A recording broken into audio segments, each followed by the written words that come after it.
அஸ்ஸலாமு அலைக்கும் வரஹ்மத்துல்லாஹி வபரகாத்துஹு. தினமும் ஒரு ஹதீஸ்.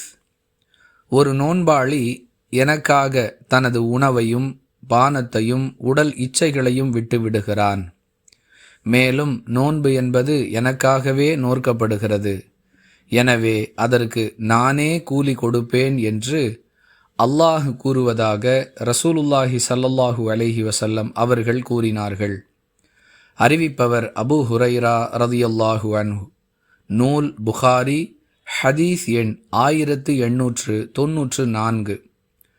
அன்பிற்குரிய அல்லாஹுவின் நல்லடியார்களே, ஒரு நோன்பாளி தன்னுடைய நோன்பை அல்லாஹுவின் திருப்தியை மட்டுமே நோக்கமாக கொண்டு நோக்கும் பொழுது அவர் அடையக்கூடிய சிறப்பை பற்றி இந்த ஹதீஸ் பேசுகிறது.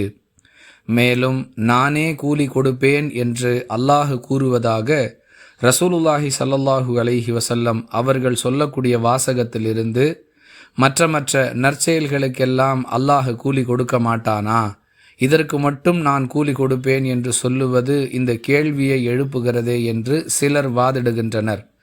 அன்பானவர்களே, எல்லா செயல்களுக்கும் அல்லாஹ் தான் கூலி கொடுக்கிறான்.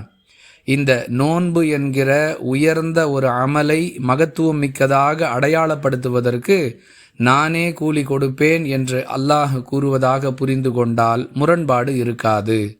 வாஹிர் தஅவானா அனில் ஹம்துலில்லாஹி ரப்பில் ஆலமீன். அஸ்ஸலாமு அலைக்கும் வரஹ்மத்துல்லாஹி வபரகாத்துஹு.